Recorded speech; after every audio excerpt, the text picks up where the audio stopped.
요한계시록 4장부터 나갑니다. 4장 1절부터 한번 보죠. 4장 1절 한번 보여요. 양희수 자매님 4장 1절부터 시작해가지고 3절까지 읽어보세요. 4장 1절부터 3절까지. 네. 이 일 이후에 내가 보니 하늘에 열린 문이 있는데 내가 들은 바 처음에 내게 말하던 나팔 소리 같은 그 음성이 이르되 이리로 올라오라. 이후에 마땅히 일어날 일들을 내가 내게 보이리라 하시더라. 내가 곧 성령에 감동되었더니 보라, 하늘에 보좌를 베풀었고 그 보좌 위에 앉으신 이가 있는데 앉으신 이의 모양이 벽옥의 홍보석 같고 또 무지개가 있어 보좌에 둘렀는데 그 모양이 녹보석 같더라. 감사합니다. 여러분 지금 프린트문에 나와 있는 건 개역 개정판을 기준한 거예요.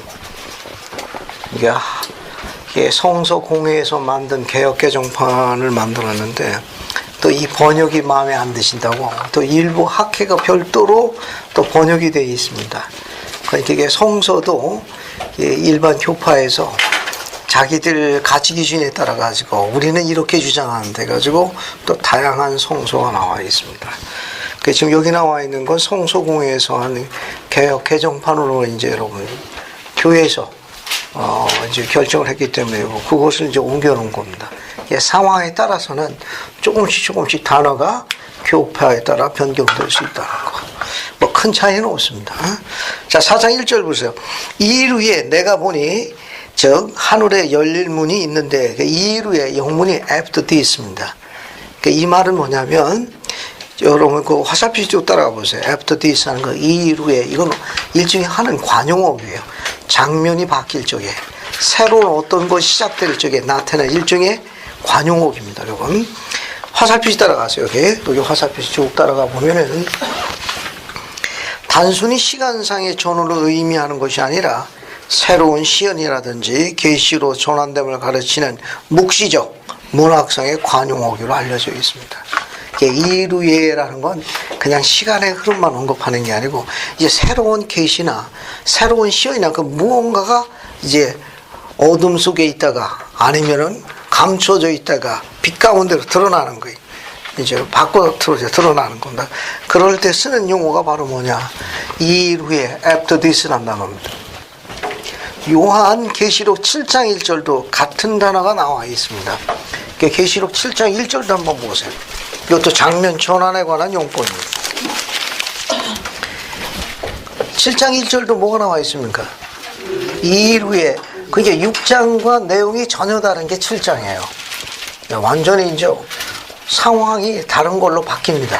그게 상황이 바뀌어가지고 전혀 다른 새로운 계시나 시연이 이제 감춰진 것이 드러날 정도로 쓰는 일종의 관용어기가 이 일 후에라는 건 이제 새로운 게 이제 또 다시 드러나는 겁니다. 그래서 내가 보니 요한이 봤습니다. 요한이 봤는데 뭘 봤느냐? 하늘에 열린 문이 있는데 원문은 더 재미있어요. 원문은 어두워 그 문이 was opened in heaven. 하늘의 문이 열렸다고 그런 뜻입니다. 그게 이제 시연이나 계시가 벌어지는 거예요. 시연이나 계시가. 그게 이 일 후에 그죠? 내가 보니 하늘에 문이 열렸더라. 그러니까 시연의 문이 열린 거예요. 또 새로운 계시가 주어진 겁니다. 내가 들은 바 처음에 내게 말하던 나팔 소리 같은 그 음성이 이르되 내가 들은 바 처음에 내게 말하던 나팔 같은 소리의 그 음성 이건 우리가 갖고 있는 요한계시록 1장 1절부터 보게 되면 몇 가지 재미있는 기록이 하나 있습니다. 자, 여기 보게 되면 내가 들은 바 처음에 내게 말하던 나팔 같은 소리 음성이라.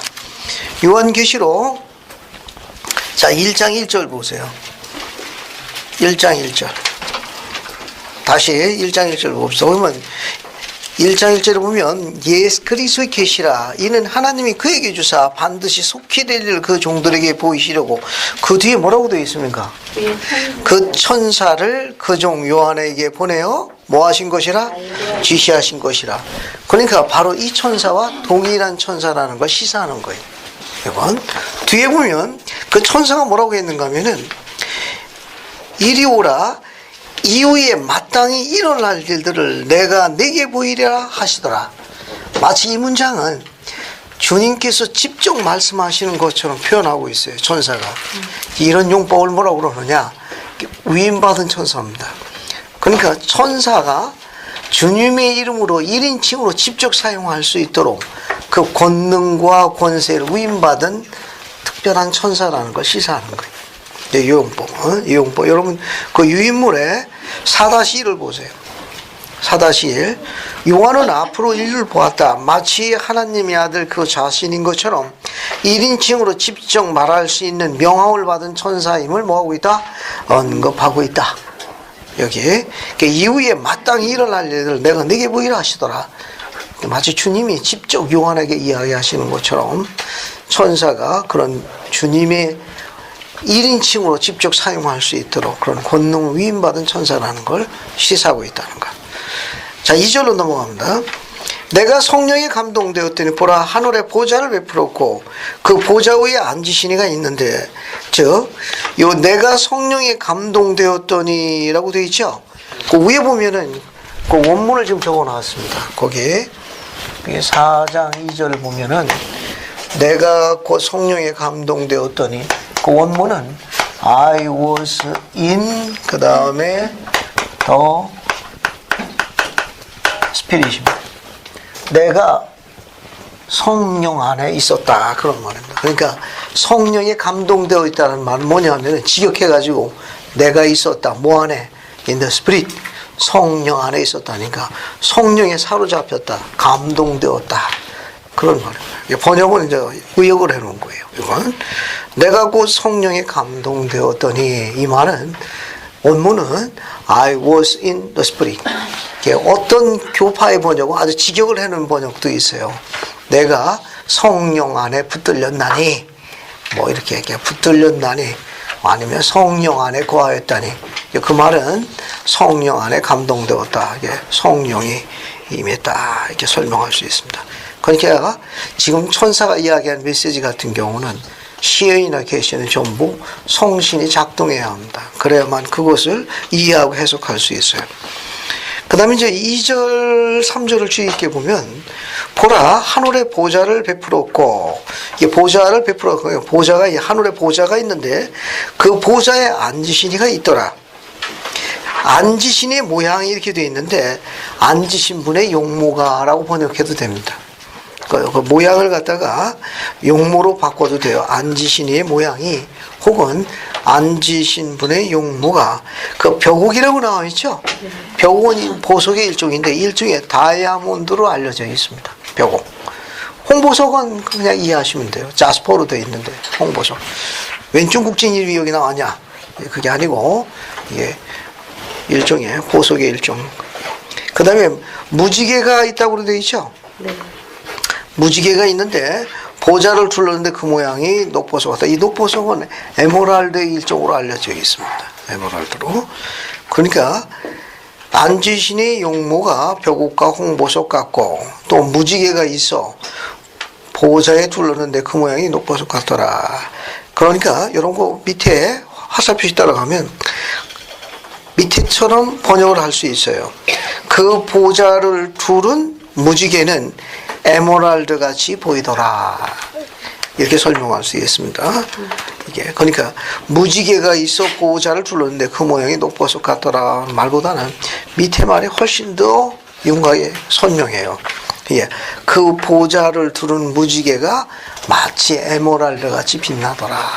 그러니까 결국 이 무지개는 뭘 의미하느냐? 보통 우리가 설명할 적에 무지개는 성약의 상징으로 많이 설명합니다. 무지개. 거기 4장 3절 보면 무지개가 나오는데 보통 성약의 상징이. 성약. 왜 성약의 상징이라 하는가 하면은 노아의 홍수가 있고 난 다음에 물로 다시 씻어내지 않겠다고 성약의 표징으로 하늘에 뭘 거셨죠? 무지개를 거셨죠. 이제 다시는 물로 다 쓸어내지 아니하리라. 그래서 무지개가 있는 한 홍수가 다시 임해가지고 쓸어내지는 않습니다. 그 대신 뭐라고 했습니까? 물로 안 하는 대신 그 대신 뭘로 할게? 불로 할게. 이게 불의 심판이 이제 마지막 재림전에 올 심판인데 그 불의 심판이 언제 오느냐? 무지개가 뭐 할 때? 사라질 때. 무지개가 사라져. 그래서 무지개를 일반적으로 이제 성약의 상징이라는 건 그런 교회의 역사적 배경을 갖고 있다는 거. 자, 그러면 2절과 3절에 보좌에 앉으시니가 있는데 그 앉으시는 그럼 누구냐? 부르살의 국미장로님은 뭐라고 설명했는가 하면은 4-2를 보세요. God, the eternal Father, the Almighty Elohim. 그죠? 영원하신 하나님 아버지, 전능하신 엘로힘으로 설명하셨습니다. 그러니까 2절과 3절에 성령에 감동된 요한이 누구를 받느냐? 영원하신 하나님 아버지 엘로힘을 본 것으로 알려져 있습니다. 이건 부르살의 군기장로님의 견해예요. 그러니까 2절과 3절에 보좌에 앉으신 분을 그럼 누구냐? 이분은 영원하신 하나님 아버지 혹은 전능하신 엘로힘으로 설명했어요.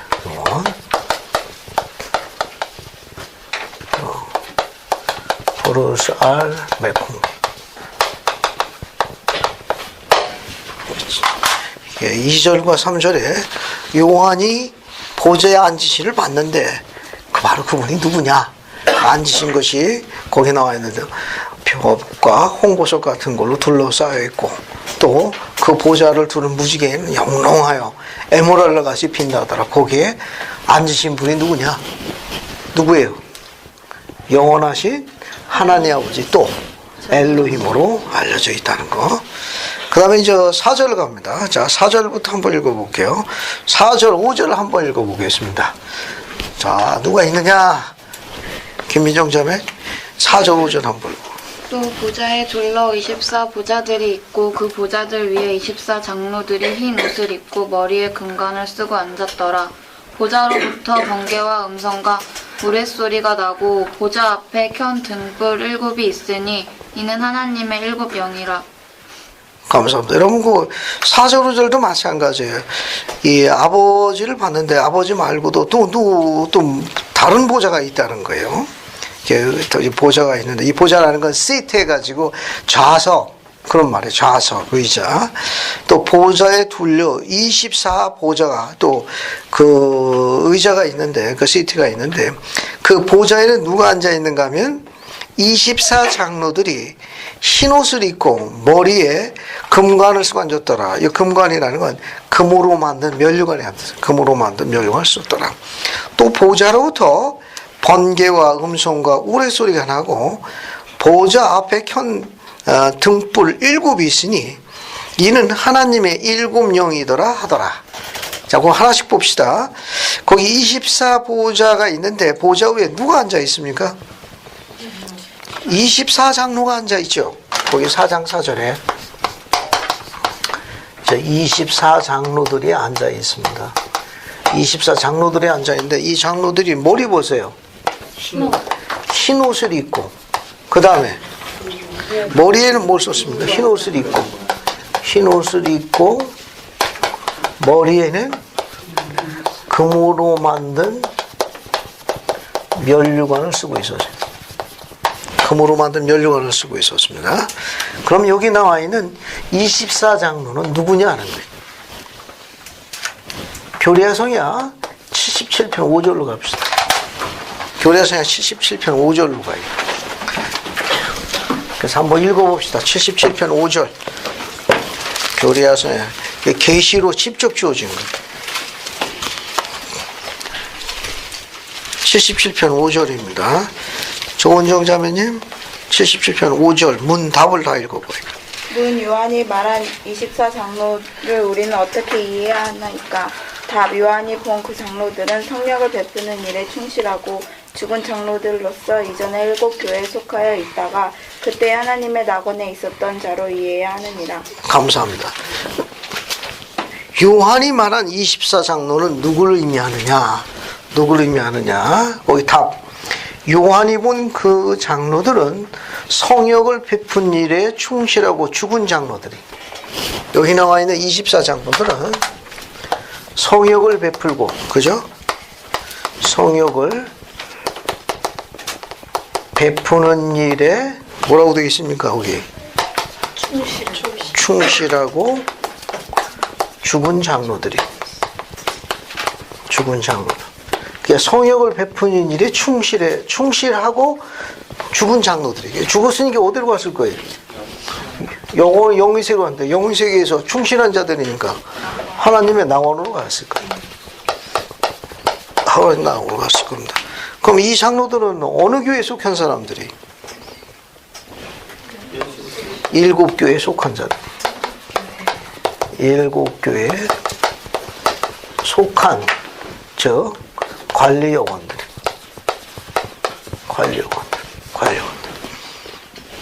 그죠? 그게 24장로가 누구냐? 이게 교례하성 77편 5절에 계시로 되어 있어요. 이게 죽은 장로들인데 성역을 베푼 일이 충실해서 죽은 장로들, 어디에서? 7교회에 속한, 그러니까 충실한 주님의 종들을 이야기해요. 주님의 종들.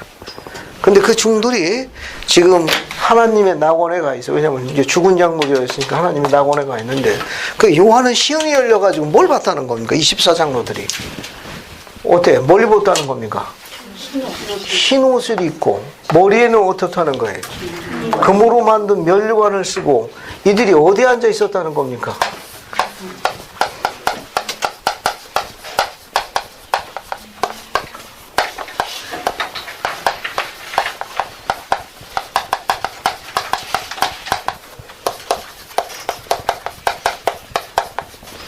보았다는 거죠? 그죠? 그러면 지금 우리가 공부하고 있는 이 장면은 요한에게 왜 성령이 요한에게 하늘의 문이 열려가지고 24장로가 그들의 각각 보좌에 흰옷 입고 면류관 쓰이고 앉아있는 걸 왜 보여주었습니까? 다시 읽어. 다시 앞에 보세요. 지금 요한이 이제 하늘의 문이 열려가지고 성령의 감동하심을 받아 시온을 보게 됩니다. 그러니까 7교회에 속했던 충실한 그 24장로들이 죽었어요. 죽었습니다. 그 죽어가지고 그들이 어디에 가 있는 겁니까 지금?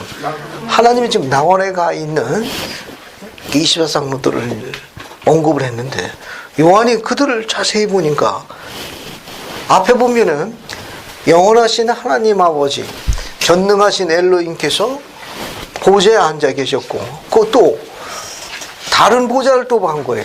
24개의 보좌가 있는데, 거기에 요한이 보니까 7교회에 속해가지고 충실했던 주님의 종들 27명의 장로, 요한이 알거든.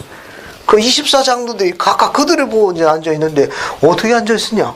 흰 옷 입고 검은 옷은 면류관을 쓰고서 아주 영화롭게 앉아 있는 걸 본 겁니다.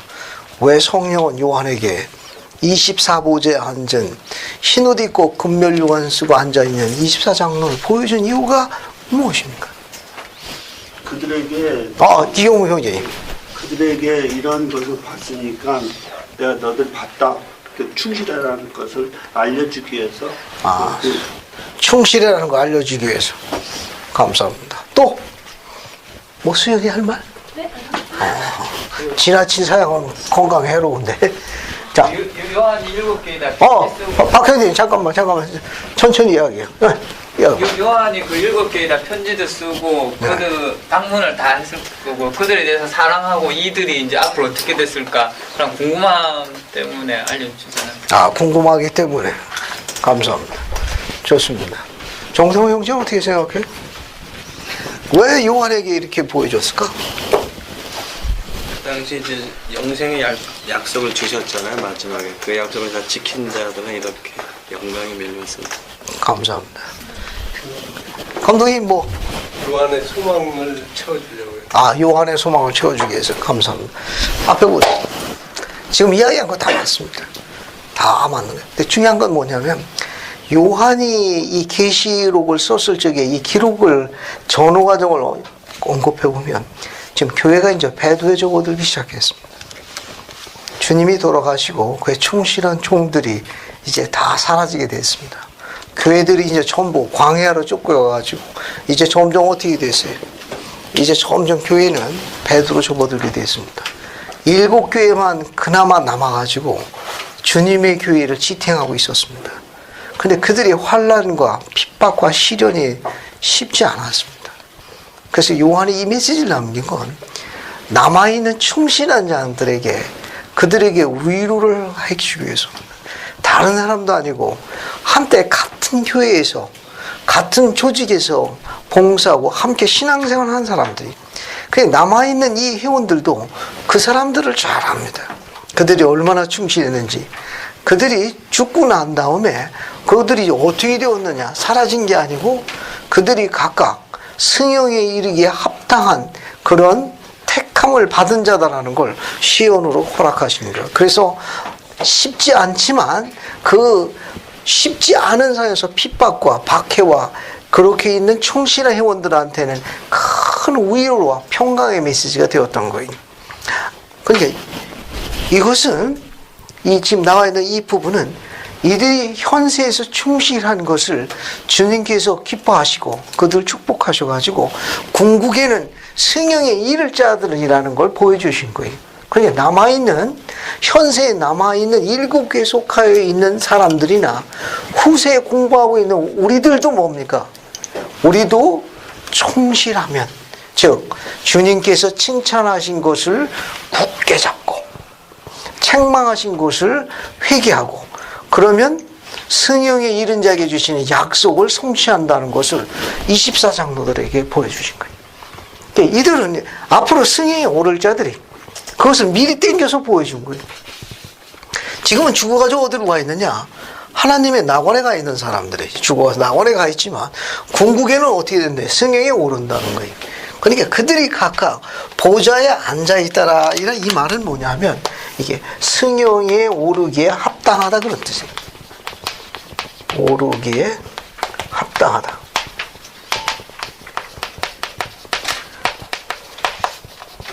합당한 자들.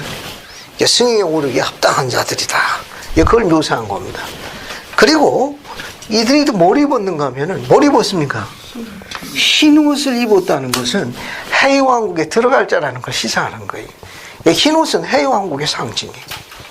이 옷 같은 거, 여기 희다는 거는 정결을 상징하는 거예요. 정결. 희다는 거. 이 옷 같은 거는 권능을 상징해요. 옷 같은 거. 권능의 상징. 그리고 다른 것도 아니고 머리에는 뭘 썼다는 겁니까? 금으로 만든 면류관을 썼다고 하는 거. 이 사람들이 역시 승형에 오르기에 합당한 자들이라는 걸 시사하는 거예요. 그러니까 여기서 우리가 공부할 수 있는 건 뭐냐면 흰옷, 금으로 만든 면류관, 이건 전부 다 해의 영광의 상징이에요. 해의 영광의 왕궁의 상징들. 그러니까 흰옷을 입고 금으로 만든 면류관을 썼다는 것은 전부 해의 왕국의 상징들이. 그러니까 우리 그 유인물 자료에다가 좀 설명을 좀 풀어놨어요. 여기 보세요. 여기 4-4를 보세요. 4-4. 봤습니까? 4-4.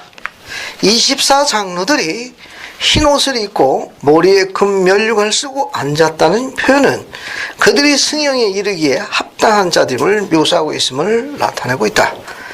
즉 흰 옷은 정결하게 되어 합당한 권능을 갖고 있음을 나타내며 흰 옷 할 때 희다는 건 정결, 세상으로부터 정결케 되었다. 옷은 뭘 이야기하나? 권능을 이야기하는 거예요. 나타내고 있고 금 면류관은 해의 영광에 뭘 이야기합니까? 이 클라운, 면류관, 금관 줄여서 쓰면 그거는 통치권의 상징이에요. 통치권, 다스림을 이야기하는 거. 금으로 만든 금으로 만든 면류관 혹은 금관은 통치권의 상징. 금 면류관은 해의 왕국과 통치력을 상징하고 있다. 그들의 보좌에 앉았더라는 것은 그들이 승형에 대한 보장을 받았음을 언급하고 있다. 됐습니까? 예, 그렇게 이해하시면 되겠어요. 그러니까 우리가 지금 요한의 시연을 본 거예요. 흰 옷은 해왕국에 들어가기에 합당한 그런 권능을 지니고 있다는 그런 걸 상징하는 거고, 금관이라는 건 해외용, 그러니까 흰 옷, 금멸류관은 전부 해왕국의 상징들이에요. 옷은 권능선을 이야기하고 이런 같이 왕관 이런 것은 통치권을 상징합니다. 그렇게 이해하시면 되겠습니다. 그러니까 우리가 성전에서 흰 옷 입고 또 그런 왕과 제사장의 복장을 하는 건 해왕국의 통치권과 관련이 있습니다. 이거는요. 자, 그렇게 이해하시면 되고, 그 다음에 5절, 보좌로부터 번개와 음성과 우레소리가 난다, 이렇게 되어 있죠. 이건 하나님의 영광이 임재하는 것에 대한 비유적 표현입니다. 거기 4장 5절 첫 줄에 보면 보좌로부터 번개와 음성과 우레소리가 나더라, 이렇게 있죠. 하나님의 영광이 임재하는 것에 대한 비유적 혹은 상징적 표현으로 아시면 되겠어요. 보면 보좌로부터 번개와 음성과 우레소리가 나더라. 이 말은 뭐냐? 하나님의 영광이 임재하시는 것에 대한 상징적 혹은 비유적 표현으로 보시면 돼요. 여기는 번개, 음성, 우레소리 어떻습니까? 한여름에 이런 거 어때요? 지극히 겸손해지잖아요. 그죠? 그동안 11조 밀린 거 없나, 뭐 이렇게 여러 가지 안식일 맘대로 빠진 거 있나면서 굉장히 겸손해지죠. 그죠? 그러다가 어떡합니까? 그냥 잠들어 버리죠, 그냥. 이게 하나님의 영광이 임재하시는 거에 대한 상징적 비유적 표현입니다. 그 다음에 보좌 앞에 등불이 있으니 7이 있더라. 이는 하나님의 7영이더라. 그 영은 전부 선지자 조셉 쓰면서 뭘로 바꿨다? 전부. 거기 여러분 그 4장 5절 끝에 보면은 4장 5절에 7영이라고 나오죠. 이 영은 전부 선지자 조셉 스미스가 뭘로 바꿨었어요? 그렇지, 종. 서번트에서 다 바꿨었습니다. 주님의 종들이라. 됐습니까? 자, 또 한번 읽어봅시다. 이제 뭘 보시는가 하면은 6절부터 9절까지 같이 읽어볼게요. 신의 개념 한번 읽어보세요. 6, 7, 8, 9절. 보좌 앞에 수정과 같은 유리바다가 있고 보좌 가운데와 보좌 주위에 네 생물이 있는데 앞뒤에 눈들이 가득하더라. 그 첫째 생물은 사자 같고 그 둘째 생물은 송아지 같고 그 셋째 생물은 얼굴이 사람 같고 그 넷째 생물은 날아가는 독수리 같은데 네 생물은 각각 6날개를 가졌고 그 안과 주위에는 눈들이 가득하더라. 그들이 밤낮 쉬지 않고 이르기를 거룩하다 거룩하다 거룩하다 주 하나님 곧 전능하신 이여 전에도 계셨고 이제도 계시고 장차 오실 이시라 하고 그 생물들이 보좌에 앉으사 세세토록 살아계시는 이에게 영광과 존귀와 감사를 돌릴 때에. 감사합니다. 우리말인데 상당히 재밌는 거예요. 여기 지금 보고 있는 건 요한의 시연으로 본 겁니다. 뭘 봤느냐? 해왕국에 있는 존재들을 본 거예요. 요한이 하늘의 문이 열려가지고 성령의 감동하음을 받아가지고 해왕국의 존재들을 봤습니다. 그럼 해왕국에는 어떤 존재들이 있느냐? 사람만 있느냐? 안 그렇다는 겁니다. 여기 기록에 보면 뭐라고 나와 있는가 하면 보좌 앞에 수정과 같은 유리 바다가 있더라 이렇게 나와 있죠. 네. 거기 4장 6절에 보면 뭡니까? 거기 보면 수정과 같은 유리 바다. 유리 바다라고 하는데 이건 계시로 밝혀져 있습니다. 계시를 찾아갈게요. 77편 1절 보세요. 자, 계시에는 유리바다, 수정과 같은 유리바다는 뭘 이야기하는지 한번 찾아봅시다. 77편 1절로 갑니다. 그래서 한번 읽어볼게요. 방수인 자매님 한번 읽어봐요. 77편 1절.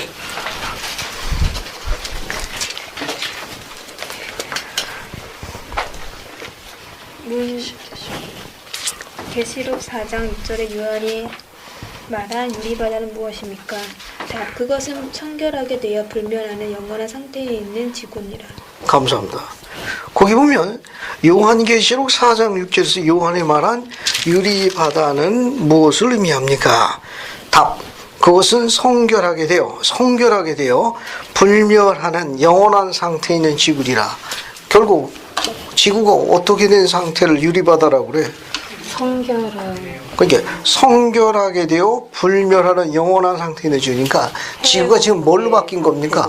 해왕국의 상태로 바뀐 거예요. 그러니까 지구가 해왕국의 존재들이 거하는 수도가 됩니다.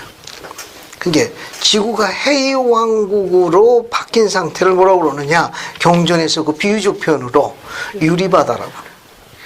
유리바다. 근데 그 유리바다가 재질이 뭘로 이루어졌다는 겁니까? 재질이 뭘로 이루어졌다고 그랬어요? 여기 4장 6절에 수정으로 이루어졌다네요. 크리스탈로. 지구 전체가 그렇게 이루어졌으니까 어떨 것 같아요? 환상적이겠죠.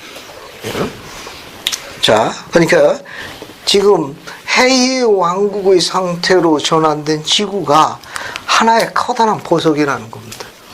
커다란 수정으로 구성되어 있는 하나의 커다란 보석으로 바뀐다는 거예요. 그것을 유리바다라고 표현해가지고 성결하게 되어 불멸하는 영원한 상태에 있는 지구, 즉 지구가 해의 영광의 상태로 전환됐을 적에 쓰는 표현이 뭐다? 유리바다라고 쓴다는 겁니다. 유리바다. 여러분 4-5를 보세요. 유인물 여기 4-5를 봅시다. 4-5 봤습니까? 그 유인물 보세요. 즉 해의 왕국의 상태로 전환된 뭘 나타내요? 지구를 나타날 때 쓰는 경전상의 표현이 뭐다? 유리바다입니다. 유리바다. 그렇게 이해하시면 되겠습니다. 그 다음에 4장 6절 보게 되면 자 거기 내 생물이 언급되어 있어요. 4장 6절에 내 생물이라고 번역되어 있는데 이 원문이 비스트입니다. 이 비스트라는 이 단어는 여러분 애니메이션 동안 미녀와 야수 기억해요? 그 영문이 똑같아요. 야수라는 뜻이에요. 야수. 여기 이제 애니메이션을 그렇게 번역했는데 원뜻은 짐승이라는 뜻이에요. 짐승. 생물로 번역했는데 그 원문은 뭡니까 그 비스트스 해가지고 짐승이라는 뜻입니다. 짐승이 또 훨씬 더 가까운 번역이. 짐승이라는 번역이. 그러니까 내 짐승이 있다는 거예요. 내 생물. 살아있다고 해서 내 생물로 번역했는데 내 짐승들이 있는 걸 봤어요. 해왕국에. 그런데 거기 뭘 표현했는가 하면 내 생물이 앞뒤에 뭐가 있다고 그랬습니까? 앞뒤에. 눈이 가득하더라. 그죠? 눈이 가득하고, 그 다음에 8절에는 뭐라고 되어 있어요? 4장 8절에. 그러니까 내 생물의 각각 6날개를 갖고 있죠? 각각 6날개를 갖고 있습니다. 6날 가지고 있고, 또 그 하는 것 중에 눈들이 가득하더라. 여기 있죠. 눈이 가득하더라. 그들이 밤낮 쉬지 않고, 그 찬송하는 장면이 묘사가 되어 있어요. 여기 내 짐승은 뭘 이야기하는가 하면 내 생물은 여러분 그 유인물 4-7을 보세요. 4-7. 4-7 보면 거기 설명문이 하나 있습니다.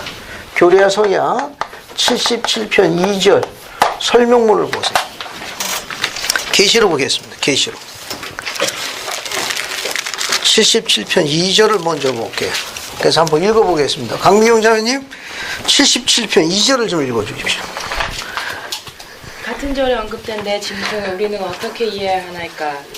그것은 계시자 요한이 하늘 하나님의 낙원, 사람과 짐승들과 기어다니는 것들과 공중의 새들의 행복을 묘사하기 위하여 사용한 상징적인 표현이니라. 영적인 것은 현세적인 것과 같은 모양을 하고 있으며 현세적인 것은 영적인 것과 같은 모양을 하고 있나니 사람의 영도 그의 신체의 모양을 하고 있으며 또한 하나님께서 창조하신 짐승이나 다른 모든 생물의 영도 그와 같으니라. 감사합니다. 자, 그럼 뒤에 것 한번 읽어보겠습니다. 이보배 자매님 77편 3절 한번 읽어보세요. 그 내 짐승은 하나하나의 짐승이 국한되어 있는 것이니까 그렇지 않으면 어느 종류 또는 등급을 나타내는 것입니까? 답. 그들은 내 짐승 하나하나에 국한되어 있나니 이를 요한에게 보인 것은 그 지정된 창조의 등급 또는 범위 내에서 자신들의 영원한 더 없는 행복을 누리는 생물의 종류에 속하는 영광을 나타내기 위한 것이니라. 감사합니다. 박하늘 자매님 4절. 그 짐승들이 가진 눈과 날개를 우리는 어떻게 이해하나이까? 그들의 눈은 빛과 지식을 나타내는 것이니 이는 곧 그들에게 지식이 충만히 있음을 나타내며 그들의 날개는 움직이며 행동하는 따위의 능력을 나타내는 것입니다. 감사합니다. 거꾸로 갑시다. 거꾸로 가볼게요. 지금 읽은 게 77편 2절부터 4절까지 읽었는데, 자, 거기 보면 77편 4절의 계시에 대한 답은 그 짐승들이 가진 눈, 그 다음에 뭐가 있어요? 날개는 그러면 우리가 어떻게 이해합니까? 자, 그들의 눈이 뭐라고 되어 있습니까? 거기 답에는 빛과 지식을 나타낸다는 거예요. 빛과 지식을 나타내는. 빛과 지식을 나타내고, 이것은 그들이 어떻다는 거예요? 지식이 충만해 있으면 나타난다.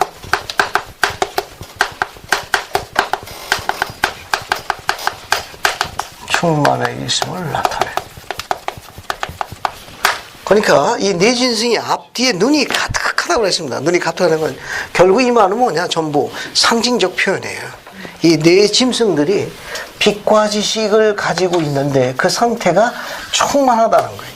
그 상태를 앞뒤에 눈이 가득하다는 건 뭐냐? 그들이 빛과 지식 가운데서 그들의 지식이 충만해 있다는 걸 나타내는 표현이고, 6 날개가 있다는 건 뭘 나타내는가 하면은 뭡니까? 움직이며 행동하는 따위의 능력을 나타내는 거예요. 역시 77편 4절에 보면 날개는 뭘 상징하는가 하면은 거기 나와 있는 대로 움직이며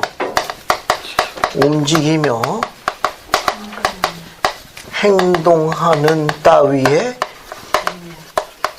능력을 나타내는 거예요. 능력을 나타내는 겁니다. 이건 계시가 아니면 해석할 수가 없어요. 선지자 조셉이 계시로 다 남긴 기록이 없으면 이 네 짐승이 앞뒤 눈이 가득하다 설명할 수가 없습니다. 눈은 뭘 나타내느냐? 빛과 지식을 나타내는 거예요. 그들이 어떤 상태에 있다? 그들의 지식이 충만한 상태에 있다는 거. 각각 6 날개가 있다고 나와 있는 날개는 뭘 상징한다? 움직이며 행동하는 따위의 능력을 나타내는 거예요. 그리고 다시 앞에 보게 되면, 앞에 보면 이 네 생물에 관한 것이 나타나 있는데, 이 네 생물에 관계 되는 건 뭐냐면은 영원한 행복을 누릴 4가지 존재를 비유적으로 언급한 겁니다. 이 네 생물은 영원한 행복을 누릴 4 존재에 대한 비유적 표현이에요.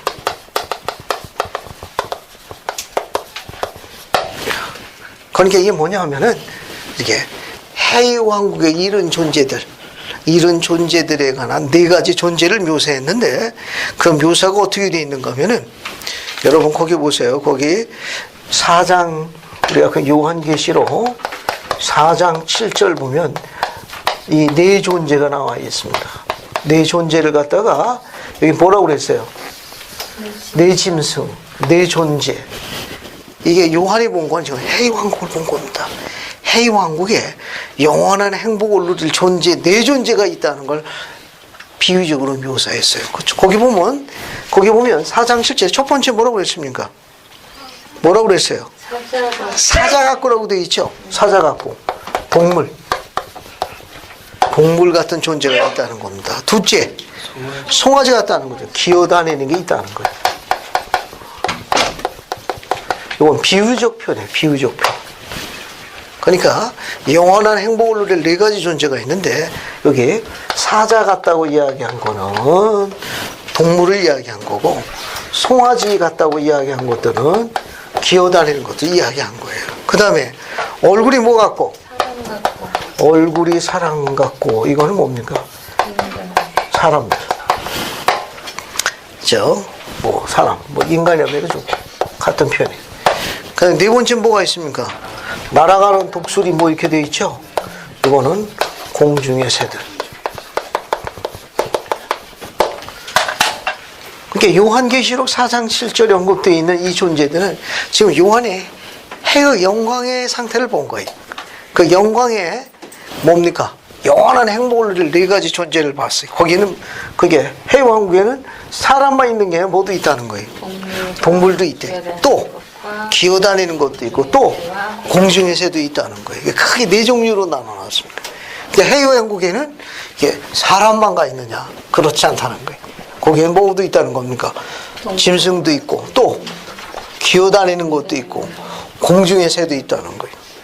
결국 이 말은 뭐냐면은 그러면 그런 동물 가운데에도 해외왕국에 오를 수 있는 해외왕국에 들어가기에 합당한 등급의 천사 같은 존재들이 있다는 걸 시사하는 거예요. 이게 수많은 짐승 가운데서도 등급이 있다 그거지. 오늘 공부하고 나가지고서는 하늘에 인간만 가는 게 아니라고 그랬다. 이런 계시가 없으면 집에 있는 바퀴벌레도 존중해야 되겠네. 그러니까 그들 기어다니는 것 중에도 뭐가 있다는 거예요. 해외왕국에 들어갈 만한 합당한 등급을 가진 그런 기어다니는 것들이 거기 들어가는 것이지, 다 기어다닌다고 바퀴까지도 흰옷 입고 면류관 입고 앉아있는 건 아니다. 지도 앉아갖고 나도 같은 등급이요, 이게 아니다, 그런 말입니다. 그다음 또 뭐가 있다는 거예요. 공중의 새들. 근데 흥미로운 기록은 뭐냐면은 요한이 그들이 하고 있고 그들이 충만해 있고 그들이 움직이고 그뿐만 아니라 그들이 충만해 있어서 하나님께 영광을 돌리는 걸 기록으로 남겼다는 거예요.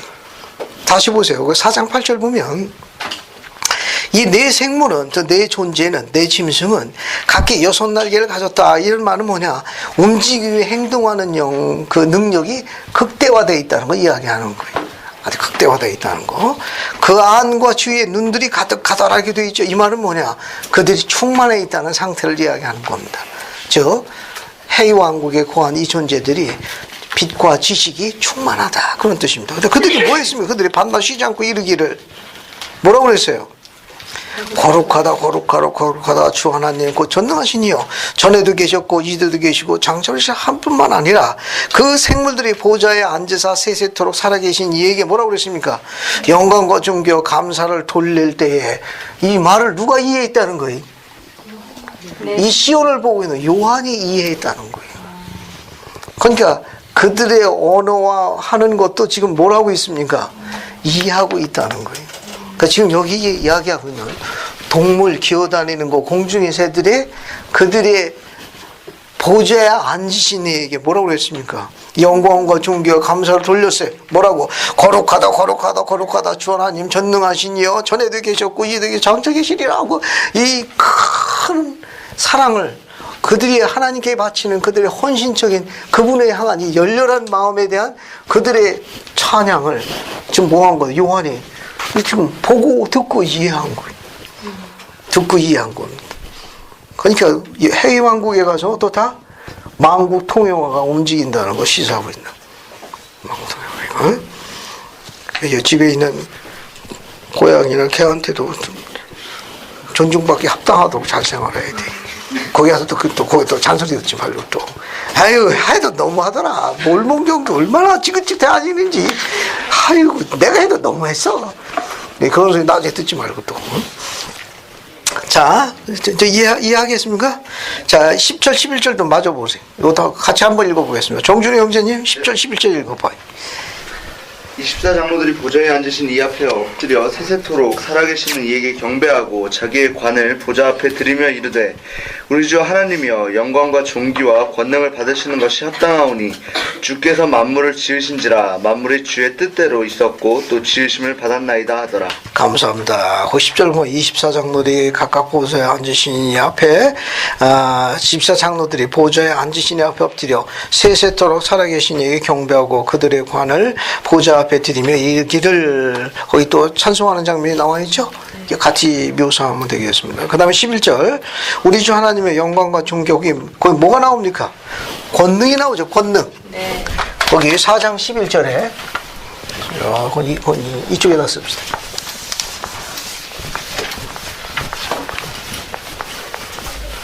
자, 거기 계시록 4장 11절 보면 거기 권능이라고 나오죠. 찾았습니까? 네.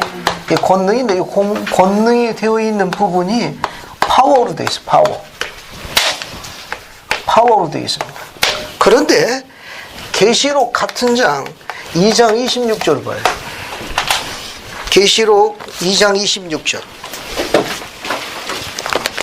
찾았습니까? 네. 그 계시록 2장 26절 한번 봅시다. 김종희 자매님 한번 읽어봐요. 이기면서 끝까지 내일을 지키는 그에게 만국을 다스리는 권세를 주니.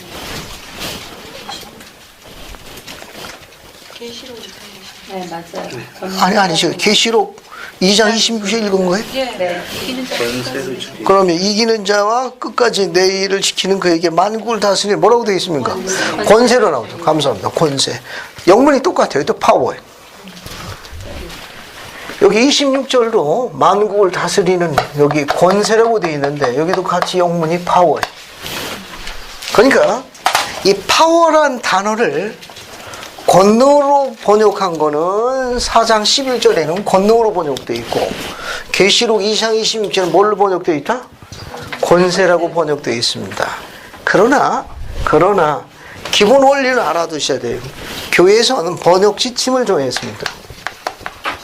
번역 지침을 정해가지고 파워는 권능으로 번역하고 오서러티는 권세로 번역하는 걸로 번역 지침은 되어 있어요. 그런데 필요에 따라 권능과 권세를 필요에 따라 함께 사용할 수 있습니다.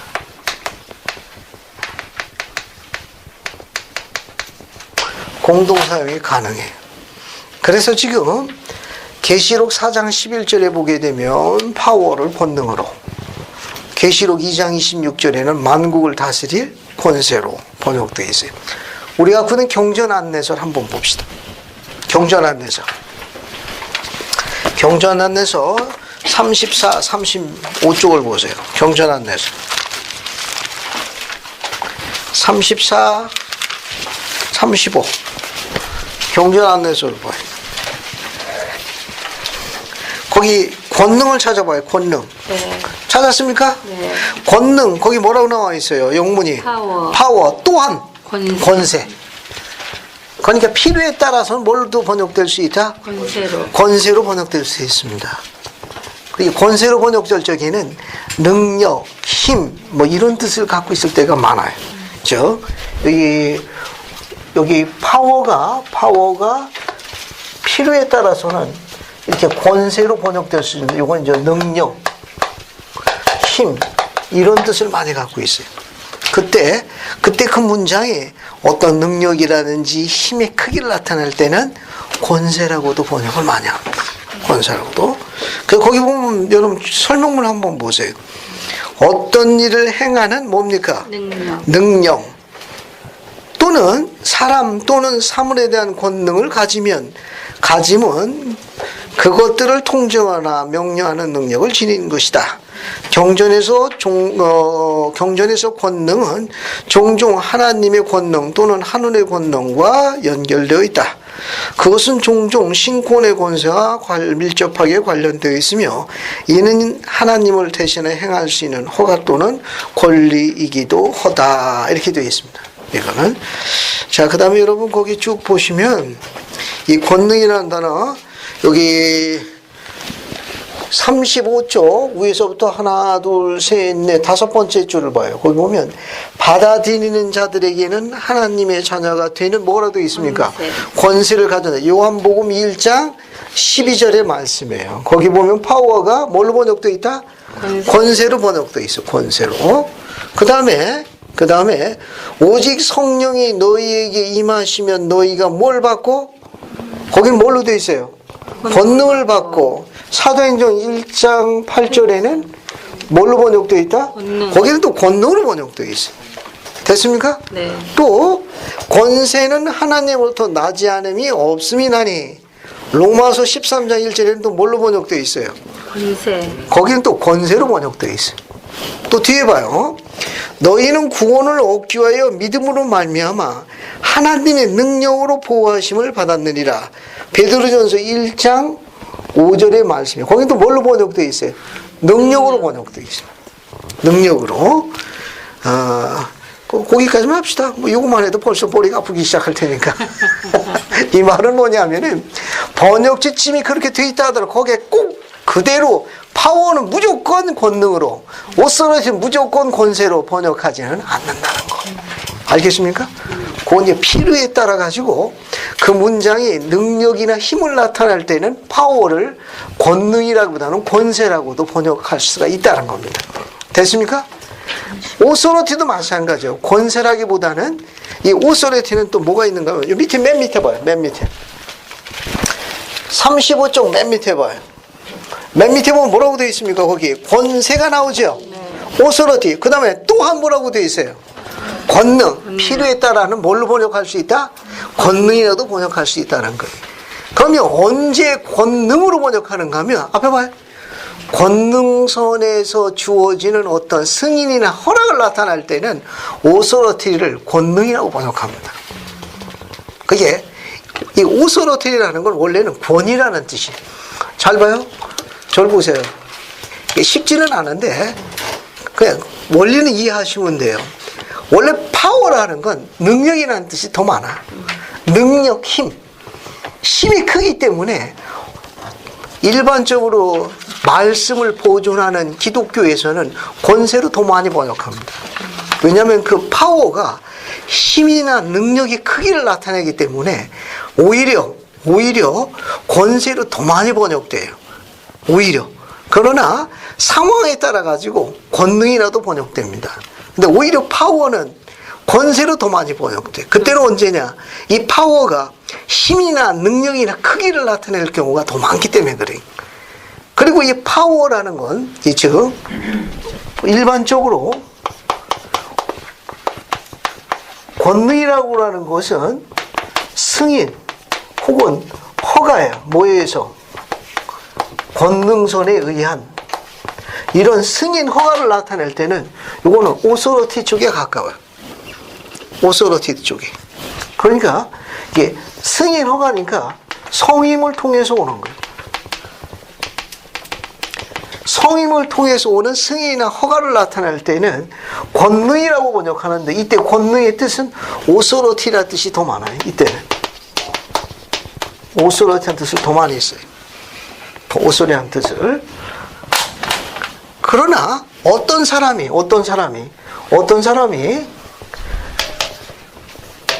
순종과 합당성을 통하여 의로움을 증거할 때 주어지는 능력이 있어요. 이때 능력은 권세로 번역해. 이때는 파워예요. 이게 더 많이 쓰는 용법이. 알겠습니까? 앞에 보세요. 지금 번역 지침은 파워가 뭘로 번역되어 있어요? 권능으로 되어 있고 오소리티는 뭘로 되어 있습니까? 권세로 되어 있는데 성경을 연구해 보면은 어느 경우로 더 많이 번역되어 있는가 하면은 어떤 개인이 순종과 합당성을 통해 가지고 의로움에 증거돼서 능력이 커질 경우에는 파워라는 단어를 많이 써요. 이때 파워는 문자 그대로 권세를 나타내는 거예요. 그때는 권세라고 번역해요. 알겠습니까? 권세. 그런데 개인적인 합당성의 의로움 말고 하늘로부터나 권능선으로부터 성임에 의해서 주어지는 승인이나 허가를 나타낼 때는 권세를 갖는 거예요. 그때는 뭐냐? 오소리티라고 그래요. 알겠습니까? 네. 예, 그런데 우리가 갖고 있는 것을 꼭 일정하게 그 단어로 번역하기가 쉽지 않다는 거예요. 영어는 파워로 딱 쓰고 오소리티 단어 하다 보니까 딱 되는데 우리말이 어려운 것이에요. 알겠습니까? 그 번역자의 영감에 따라 가지고 그것이 어떤 개인의 순종과 합당성을 통해 가지고 의로움이 증거되는 능력을 언급할 적에는 파워를 권능이라기보다는 권세로 더 많이 쓴다. 그래서 이 번역이 이렇게 된 거예요. 우리가 그냥 성경지 번역, 계시록도 마찬가지. 그러나 하늘이나 권능선에 의해 가지고 성임을 통해서 주어지는 승인이나 허가일 경우에는 권세를 가져요. 그때는 오소리티라고 되어 있는 거예요. 오소리티가 이 권세가 오소리티라는 뜻을 갖고 있어요. 네. 그리고 앞뒤 문장을 봐가지고 번역자 영감에 따라가지고 파워를 필요에 따라서는 권능으로 번역할 수도 있고 오서러티를 권세라고도 번역할 수 있습니다. 그러나 원리는 알고 있어야 돼요. 영문의 원래 이 파워라는 거, 여기 파워라는 거, 이건 어느 경우에 오는 뜻인가 하면은 정의를 내리게 되면, 교리적 정의를 내리게 되면, 즉 순종과 합당성을 통해 가지고 의로움을 증거하는 개인적인 능력이 커지는 힘의 크기를 나타낼 때는 권세로 번역해요. 파워를. 알겠습니까? 파워를 권세라고 번역해요. 왜냐하면 그게 능력이고 힘이기 때문에. 하지만 하늘이라든가 권능선에 의해 가지고 성임을 통해서 주어지는 승인이나 허가를 나타낼 경우에는 권능으로 번역해요. 그때 이 권능은 영문이 뭐냐? 파워가 아니고 오서리티. 주로 경전에는 그렇게 많이 번역되는 거예요. 그래서 이게 약간 까다로워요. 한번 볼까요? 여기 권세는 오서리티라고 되어 있는데, 자 거기 봅시다. 거기 우선 여기 정의를 봐요. 지상에서 하나님의 사업을 행함에 있어서 아버지 하나님 또는 예수 그리스도를 위하거나 대신하여 행하도록 부름받거나 성인받은 사람에게 주어지는 허락이 되어 있죠. 네. 이 말은 풀어서 썼는데 쉽게 설명하면 성임을 통해서 오는 거예요. 오서러티라는 이 단어, 영어로 직접 설명하는 게 제일 좋아. 이 오서러티라는 이 단어는 성임을 통해서 오는 거예요. 즉 하늘이나 권능선에 의해 가지고 성임을 통해서 오는 바로 그 힘을, 그런 허락, 승인을 오서러티라고 그래요. 그때는 권능이라고 번역해요. 오히려 권세라기보다는. 여기 하나, 둘, 세 번째 줄 보세요. 그가 12 제자들에게 뭐라고 되어 있어요? 권능을 주시니라고 되어 있잖아요. 거기 마태복음 10장 1절에. 그죠? 마태복음 10장 1절 한번 봐요. 마태복음 10장 1절. 우리가 갖고 있는 예의 번역이 좀 까다롭게 되어 있습니다. 참조를 알아둬요. 참조. 마태복음 10장 1절 봐요. 마태복음 10장 1절. 봤습니까? 네. 예수께서 그 12제자를 부르사 더러운 귀신을 쫓아내며 모든 병과 모든 약한 것들을 고치는 뭘 주시니라? 권능을 주시니라. 그렇게 되어 있죠? 네. 이 권능이라는 건 뭐냐면, 권능이라는 말은, 근데 유감스럽게 이게 원문을 찾으면 이게 또 파워로 나와. 알겠어요? 이게 오소리티 나오면 이해가 굉장히 빠른데, 이때 권능이라는 건 뭐냐면, 왜 권능을 번역한가 하면은, 하늘이나 권능선에 의해서 성령을 통해서 주어진 승인이나 허가를 나타내기 때문에, 이때 파워를 또 뭘로 번역한 겁니까? 권능으로 또 번역했어요. 권능으로. 이게 약간 어렵죠. 그럴 경우에 파워도 또 뭘 쓰다? 권세로 번역하지만 권능으로 또 그렇게 번역할 수 있어요. 그래서 번역 지침은 그렇게 되어 있으니까 꼭 단어 하나만 고집하지 않는다는 거. 이게 아주 변화무쌍하게 쓰입니다. 변화무쌍하게. 고약한 거 하나 또 볼게. 우리 번역에 해가지고. 또 뒤져보면 재밌습니다, 이게. 엘마서 48장 17절도 또 그 중에 하나야, 또. 엘마서 48장 17절도 한번 봐요. 또 재밌는 것 중에 하나입니다. 한번 읽어볼게요. 저기 노경록 경전이 엘마서 48장 17절 한번 찾아갖고 읽어봐요.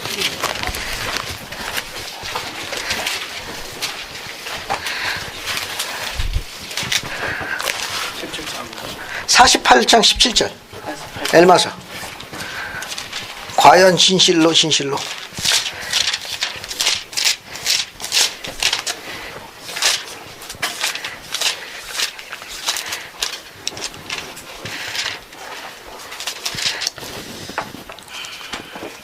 48장 17절. 노. 뒤로 가야지. 여기. 과연 진실로 내가 너희에게 이르노니 모든 사람이 과거나 현재나 장차 언제까지나 모른 아이와 같을진데 보라 지옥의 권세들이 영원토록 흔들렸을 것이요 참으로 악마가 결단코 사람의 자녀들의 마음을 다스릴 권능을 갖지 못하니라. 감사합니다. 여러분 거기 지옥의 권세가 나오죠? 이것도 영문이 파워예요. 그런데 밑에 보면 악마가 결단코 사람들의 자녀 마음을 다스릴 권능이라고 번역했죠. 역시 파워예요. 이게 같은 단어인데 위에서는 뭘로 번역했어요? 권세라고 번역했어요. 이거는 힘, 능력 그런 말이에요. 그 다음에 이제 밑에 거는 뭡니까? 또 권능으로 번역했어요. 이건. 결국 이 말은 뭘 의미하는가 하면 앞에 보세요. 꼭 번역 지침이 그러기 때문에 거기에 다 일치해서 우리말을 번역하지 않는다는 거예요. 이게 성서에서도 이렇게 권능으로 번역했는데 다른 또 교파에서는 성경을 또 새로 만들어서 거기는 또 권세라고 번역해. 또 고집에 양쪽이 지금까지 싸우고 있어요. 서로 틀렸다는 거예요. 우리는 이제 번역 지침에 따라 가지고 개역 개정판에 있는 단어를 그대로 옮겨 쓰다 보니까 이 권능이라고 쓴 것을 그대로 옮겨온 거예요. 파워를. 그런데 다른 또 말씀을 깊이 연구하는 다른 말씀학회에서는 뭔 소리? 그게 뭔 소리? 그걸 왜 권능이냐? 권세가 많지. 그래가지고 그들은 따로 성경을 번역해 또 쓰고 있어. 이해하겠습니까? 그러니까 원리를 알아두시라는 거예요. 어떤 원리를? 하늘이나 권능선에 의해 가지고 성님에서 주어지는 어떤 허락이나 허가나 승인을 나타낼 때는 오소로티라는 단어를 쓴다는 거예요. 오소로티라는 단어를. 원래는 이게 권위 혹은 또 제일 많이 쓰는 게 권위, 또 권능 이쪽으로 단어를 많이 씁니다. 하지만 순종과 합당성을 통해 가지고 의로움을 통해서 주어지는 능력을 나타낼 경우에는 이거 여기 권세 쪽으로 더 많이 번역, 파워 그쪽으로 많이 번역합니다. 예, 우리가 경전을 읽을 적에 그 앞뒤 문장을 잘 보시고 이해하시면 되겠습니다. 약간 까다로운 부분이에요. 자, 그 다음에 이제 5장으로 넘어갑시다. 5장 보세요. 5장.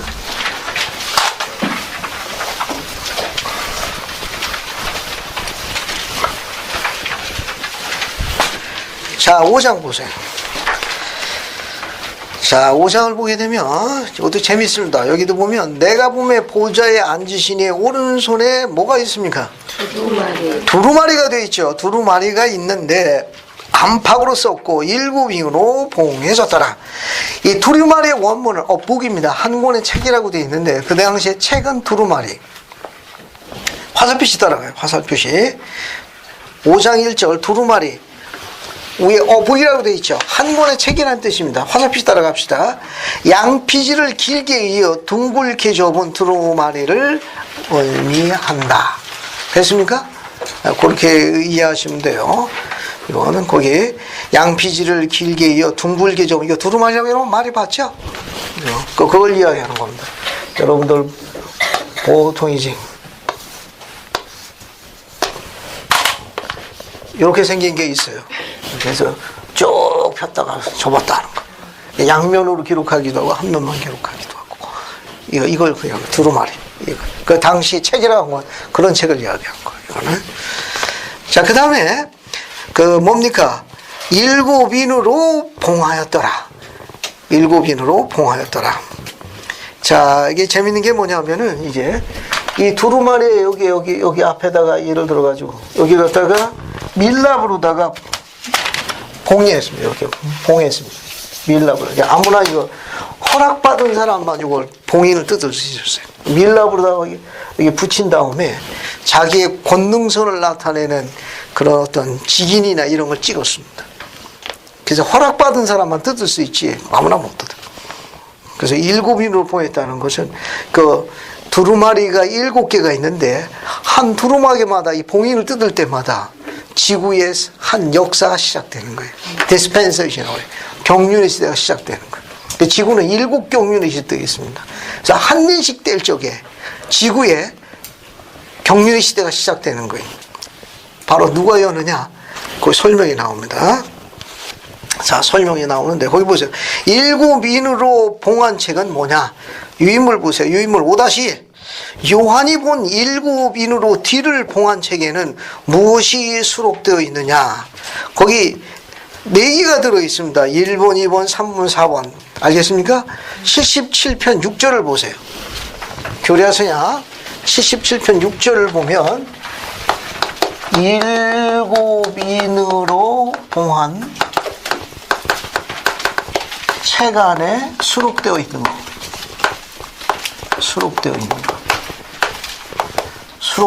거. 77편 6절. 즉 77편 6절 보세요. 교례서약 77편 6절 봅시다. 같이 보세요. 같이. 거기 6절 보면은 요한이 본 일곱 이르로 뒤를 봉한 책을 우리가 어떻게 해석해야 합니까? 그 책에 크게 네 가지가 들어있어. 네 가지. 첫 번째, 계시된 하나님의 뜻. 됐습니까? 두 번째는 여러 비밀. 여러 비밀. 그 다음에 여러 비밀. 그 다음에 뭐가 있습니까? 여러 비밀은 하나님의 여러 가지 비밀을 이야기하는 거예요. 일들도 마찬가지예요. 하나님의 여러 가지 일들. 요건 첫 번째는 계시된 하나님의 뜻. 두 번째는 하나님의 여러 가지 비밀. 그 다음에 하나님의 여러 가지 일들. 네 번째가 뭐가 있는가 하면은 이 지구가 7,000년 동안 지속되는 동안 현세적으로 존재하는 동안 이 지구에 관한 네 번째 이 지구에 관한 현세적으로 존재하는 동안 이 지구에 관한 뭐가 있어요? 하나님의 섭리에 감추어진 것들. 이게 네 번째. 하나님의 섭리에 감추어진 것들이 실려 있는 줄 이해해야 하느니라. 됐습니까? 자, 여러분 유인물 거기 빈칸을 한번 완성해 볼 거예요. 그 네 가지. 첫 번째, The revealed will of God. revealed라는 건 계시된 뜻이에요. 뜻. 누구의 뜻? 하나님의 of God.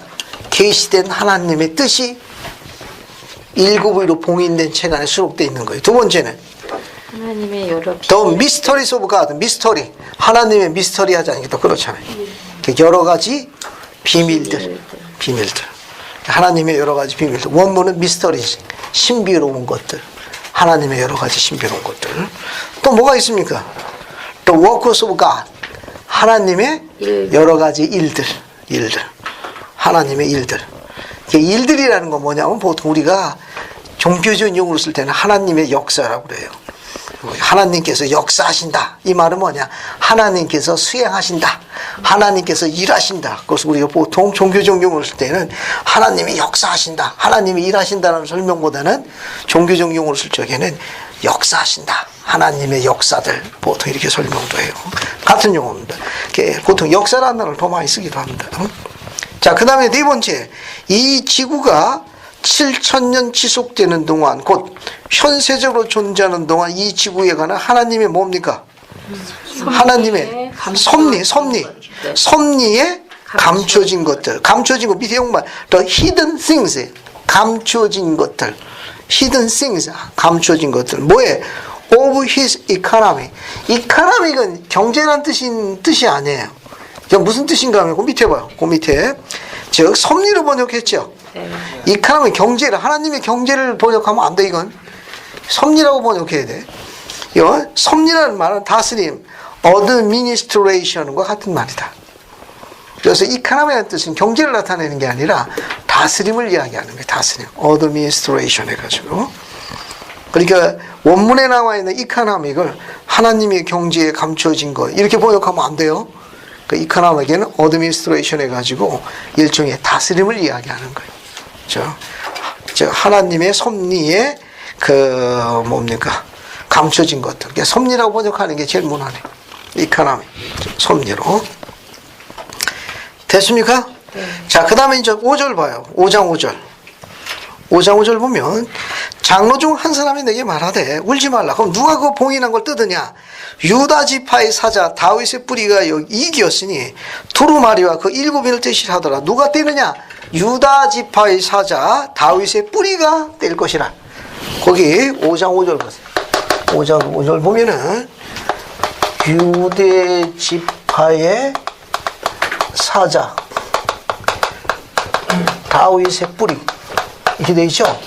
여기 사자는 라이온을 이야기해요. 라이온 알죠? 밀림의 왕 사자를 이야기하는 거예요. 다윗의 뿌리였는데 이거는 예수 그리스도에게 불려지는 또 다른 명칭이에요. 여기 유다 지파의 사자 다윗의 뿌리는 누구한테 사용되는 명칭인가 하면은 예수 그리스도에게 사용되어지는 또 다른 명칭이에요. 또 다른 명칭입니다. 이거 말고 또 다른 용법이 있어요. 다른 용법. 5-2로 갑시다. 5-2. 5-2로 가. 유인물 5-2 봐요.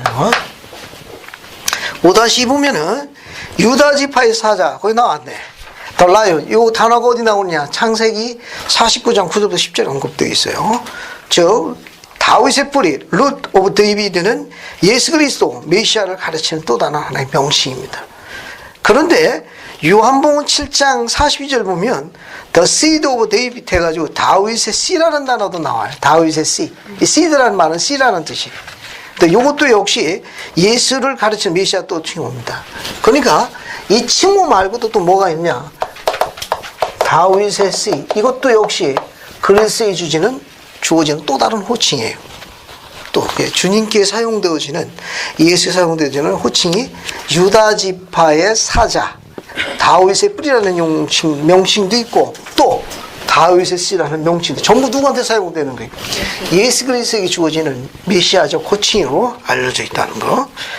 그 다음에 6절 봐요. 6절 봅시다. 거기 보면 내가 보니 또 보좌와 내 생물과 장로들 사이에 한 어린 양이 서 있는데 일찍 죽임을 당한 것 같더라. 그에게 7뿔과 7눈이 있으니 이 눈들은 온 땅에 보내시오받은 하나님의 7영이더라. 이렇게 되어 있죠. 주목할 게 있습니다. 5장 6절에 거기 뭐가 나와요? 7뿔, 그 다음에 7눈, 그 다음에 하나님의 뭐가 나와요? 7영이 나오죠? 앞에 봐요. 주목. 선지자 조셉 스미스는 이 7이라는 숫자를 전부 뭘 바꿨는가 하면 12로 바꾸죠. 12로 다 바꿨어요. 12로 다 바꿨어요. 그러니까 12뿔, 12눈, 12영. 영은 뭐 아까 뭘로 번역한다고 그랬지? 뭐? 영. 여기 종으로 번역하는 거예요. 다시 설명할까요? 예, 계시록 5장 6절에 7뿔, 7눈, 7영, 7이 3번 반복됐어요. 그 전부 뭘로 바꿔 썼다? 12로 바꿔 썼어요. 12를 뭐 생각나는 게 뭐 있어요? 12사도를 상징하는 거예요. 여기 영은 뭘로 상징한다고 그랬죠? 뭘로 바뀌었다고 그랬어요? 서번트, 종으로 바뀐 거예요. 그러니까 12뿔, 권세를 나타내는 거예요. 파워. 권세를 나타내. 자, 그 다음에 눈은 뭐예요? 눈. 아까 눈 뭐라고 했어요? 눈. 빛과 지식 충만하다는 거예요. 뭐에? 하나님과 그분의 영광에 더 충만한 지식을 갖고 있다는 거예요. 그 다음에 온 세상에 아버지와 아들을 증거하도록 특별한 증인으로 보내지는 종이 7종들이요? 12종이 맞지. 그 12로 바꾸는 게 맞는 거예요. 이건. 자, 5-3을 보세요. 5-3. 유인물. 5-3으로 갑시다. 자, 선지자 조셉 스미스는 7, 세븐이라는 숫자를 뭘로 바꿨다? 12. 12이라는 숫자로 바꿔 번역했다. 뿔은 뭘 나타내요? 권세. 파워. 권세를 상징하며 하나님의 12종들이 온 땅에 보내심을 받았다는 표현은 12사도들은 뭐라는 거예요? 곧 선지자들, 씨어, 선견자들이며 이 사도들은 세상의 모든 곳을 파견되었고 오늘날 사도들도 그와 똑같은 일을 하고 있으며 선견자, 계시자, 선지자로 온 세상에 나와 있음을 설명하고 있다. 그럼 이제 계시록 5장 주에 설명이 되는 거예요. 됐죠? 여기 7뿔이 아니고 12뿔. 그러니까 온 세상에 나아가는 12사도들은 뭘 갖고 있다는 겁니까? 파워를 갖고 있다는 거예요. 그 다음에 하나님에 대한 지식을 가지고 온 세상에 무엇으로? 씨어, 선견자로, 계시자로, 선지자로, 주님의 종으로 봉사한다. 그렇게 이해하시면 되겠어요. 자, 그 다음에 한번 또 봅시다. 또 보시면 8절 봐요. 8절. 그 두루마리를 취하심에 네 생물과 24 장로들이 그 어린 양 앞에 엎드려 각각 각각 뭐예요 거기? 검은 거. 우리말식 번역이에요. 원문은 하프. 알겠습니까? 예, 하프. 또 향이 가득한 금 대접이라고 되어 있는데 이 원 단어 뜻은 금 대접 뭐라고 되어 있어요? 화살표 따라가면 호리병 여러분 이렇게 생긴 거 호리병. 그렇게 이해하시면 되겠어요. 호리병.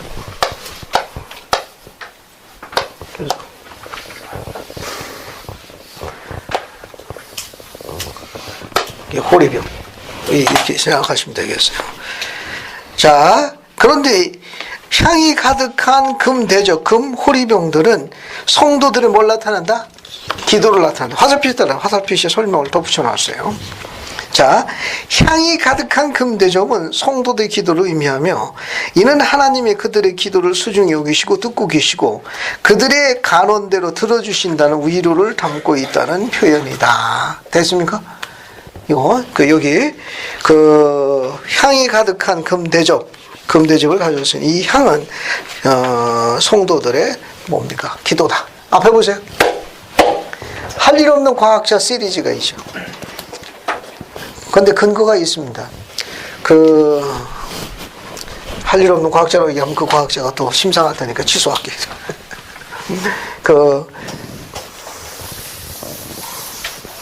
이 일본에 있는 과학자가 물의 분자 구조를 찍기 위해 가지고 연구하는 결과입니다.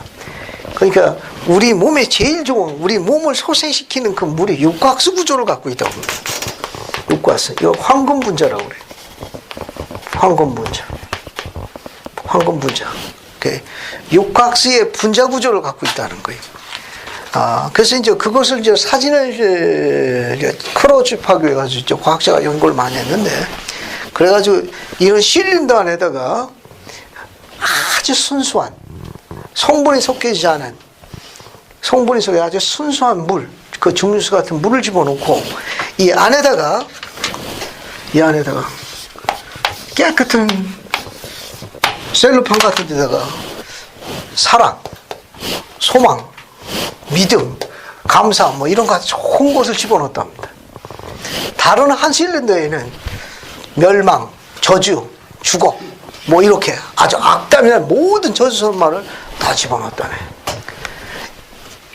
이 과학자가 매일 가가지고 실린더 앞에 가가지고 여기다가는 그렇게 좋은 거에 대한 것만 이렇게 대화를 나눴다. 저주선말이라는 거기는 똑같이 이제 저주만 한 거예요. 그 맹물한테 가가지고 셀판에다 써놓고 집어넣고 나가지고 너는 태어나지 않았으면 좋았을 뻔물이야. 왜 넌 이렇게 물로 태어나고 하면 뭐냐. 온갖 악담을 다 줘. 지상에서 일찍 사라질수록 좋은 거야. 하면서 너는 안 돼. 하면서 그냥 모든 이 과학자가 사진을 찍었는데 열한에 흘러나왔더니 이 물에 황금 분자 육각수가 생겼답니다. 그 나머지 악담을 퍼는 그 물은 분자 구조가 파괴돼 가지고 찍히지가 않는다는 거예요. 이 과학자는 더 연구를 해서 나갔답니다. 그래서 호숫가에 가가지고 한쪽 호숫가에는 자기가 지명한 집단인 사람들이 매일 가가지고 이렇게 그 물에다가 간구를 한 거예요. 그 물에 대해서 칭찬하고 일단은 집단은 다른 호숫가에 가가지고 그 호숫가에서 악담을 퍼본 거예요. 이 과학자 다시 그가 만든 특수 렌즈로 분자 구조를 찍었답니다. 집단이 가가지고 하는 호숫가에서는 황금 분자가 생겼다. 육각수 구조가 생겼답니다. 그런데 악담을 퍼는 거기에는 분자, 원래 갖고 있는 분자마저 다 깨져버렸다는 거예요. 이 과학자는 이런 결론을 냈습니다.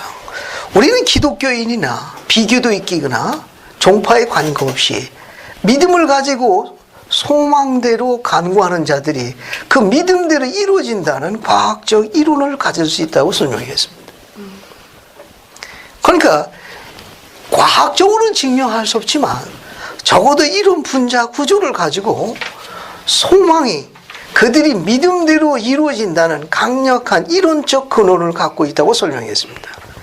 이 과학자는 더 재미있는 이론적 근거를 냈는데 창조주의 오묘하심에 따라 인간의 육신의 구조가 70%가 물로 구조되어 있다는 건 대단히 흥미로운 사실이랍니다.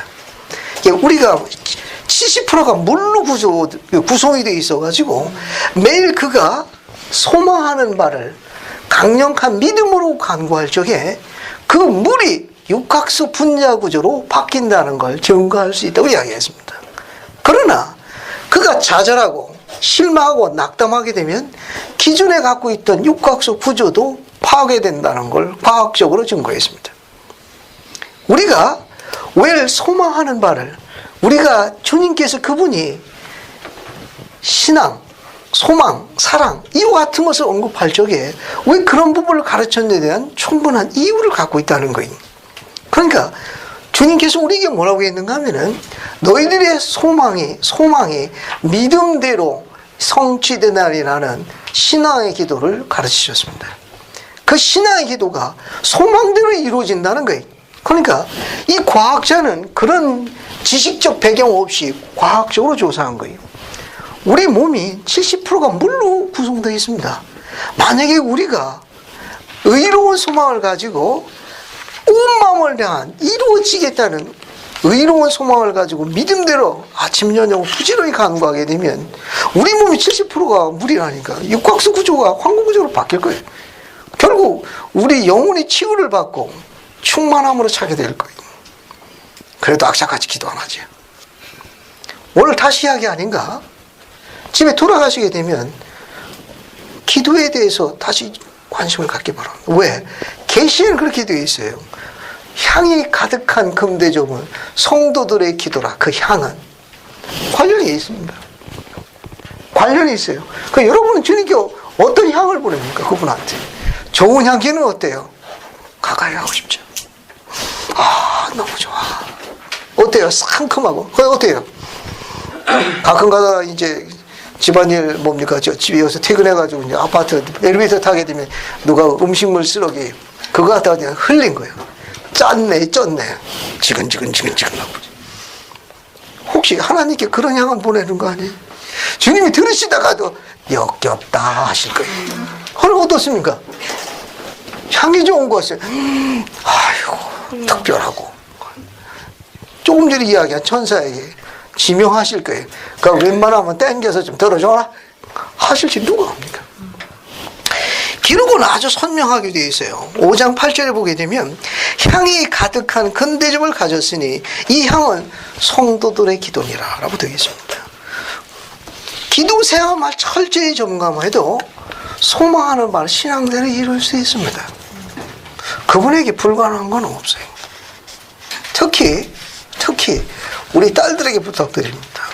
소망하는 바를 믿음으로 그분께서 능치 못하신 일이 없다 하셨으니까 간구하십시오. 우리가 주어지지 않는 제일 큰 이유 중 하나는 첫째는 구하지 않아서 그래요. 제일 중요한 첫째는 구한 게 이 향이 가득한 걸 보내야 되는데 이게 뭐 향이 갈만하다가 또 안 가고 뭐 야, 복잡해 올라가다 내려가고 아이고 오늘도 바쁘고 회식 있고 뭐 있고 해서 오늘 뭐 삼겹살 먹는 냄새 나니까 다음에 하지 뭐 이 왔다 갔다 하다 보니까 이게 잘 안 되는 거예요. 줄기쳐야 됩니다. 그분께서 정말 어떻게 더 설명할 수가 없어요. 재밌는 비유도 많이 있습니다. 한 마을에 과부가 살았는데 그 판사가 사람 목숨을 파리처럼 안았습니다. 잘 안 들어줬어요. 근데 이 과부가 너무 억울한 일을 당해가지고 이 억울한 속에서는 판사가 필요해요. 판사가 상정도 안 하지. 상정도 안 해. 왜? 사람 목숨을 파리처럼 여겼는데. 근데 이 과부가 어떻게 했습니까? 독시락 싸가지고 쫓아다녀요. 아침에 출근할 때도 가로수 밑에 서 있고 저녁 잘 때도 가로수 밑에 서 있고 아침에 절차적으로 쫓아다니는 거예요.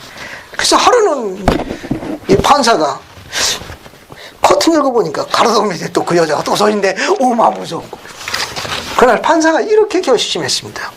내 사랑을 파리처럼 우습게 하나 저 여인이 나를 몹시 번거롭게 잠자리를 심나게 하는 거로 내 소원을 들어 오늘부터 좀 편히 좀 짜야겠노라. 주님께서 이렇게 이야기하셨습니다. 내가 판사보다 못함이 무엇이뇨?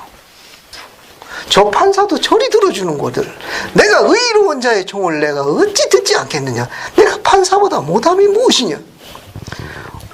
표현이 좀 고약합니다만 우리는 그런 집요함이 필요해요. 안 들어주시면 문 열어달라는 게 아닙니다. 문부십니다. 그럼 문 세라고도 열어주는 게 100번 낫지. 이해하시겠습니까? 우린 그런 집요함이 필요해요. 안에 주님이 계신 게 확실한 거예요. 문 열어주세요. 우리도 신사적으로 얘기하지. 안 들어주시면 이제 저도 문부십니다. 그러면 알았다. 뭐예요 요건? 우린 그런 집요함이 좀 필요하고 표현을 이해해 주시기 바랍니다. 계시의 기록은 아주 선명합니다. 향이 그득한 금대접을 준비하세요. 주님이 귀를 기울일 수밖에 없고 그 향을 맡을 수밖에 없는 향이 그득한 기도가 필요합니다. 이 과학자는 그걸 다 증거하고 있는 거예요. 기도합시다. 항상 기도합시다. 열렬하게 기도합시다. 그분의 영광을 드러냅시다. 내 하나님이 어떠신 분을 증거하고 향이 그득한 금대접을 마련하자 그겁니다. 자, 뒤로 넘어갑니다. 자, 또 9절 보세요. 9절. 여기 뭐 또 재밌는 표현이 있습니다. 그들이 새 노래를 불러. 새 노래. 노래가 또 새 노래가 있다네. 그죠? 이게 24장로하고 내 생물이 아유 노래도 많아. 여기다 새 노래가 또 나왔어요. 그죠? 뭐라고 했느냐? 두루마리 가지시고 그 인봉을 떼기 합당하시다. 일찍이 죽음을 당하사 각 족속과 방언과 백성과 사람 가운데 사람들을 피로 사서 하나님께 드리시고 그들로 우리 하나님 앞에 나라. 이 원문은 킹스에서 왕입니다. 왕들과 제사장을 삼으셨으니 그들이 땅에서 왕 노릇하리도다 하더라. 내가 보고 들으면 보좌와 생물들과 장로들을 둘러싼 많은 천사의 음성이 그 수가 만만여 천천이라. 해왕국에 사람들이 많네. 그죠? 내 생물들이 많이 있는 거예요. 만만여 천천이요. 큰 음성을 이루되 죽음을 당하신 어린 양은 능력 원문이 파워 권세라는 뜻입니다. 여기서도 부와 지혜와 힘과 존귀와 영광과 찬송을 받으시에 합당하더라 하더라. 또 내가 들이 하늘 위에와 땅 위에와 땅 아래와 바다 위에와 또 그 가운데 모든 피조물이라고 번역되어 있죠. 네. 이 원문은 every creature라는 단어인데 모든 창조물이라는 뜻을 갖고 있습니다. 그래서 아주 재밌는 단어예요. 조금 이따 설명할게요. 자, 거기 보면 이와 어린 양에게 자 13절 뒤에 찬송과 존귀와 영광과 거기 뭐라고 나와 있습니까? 권능 또 파워예요. 앞에서는 능력이라고 보는 것도 파워고 같은 단어입니다. 12절의 능력도 파워고 13절의 권능도 뭐예요?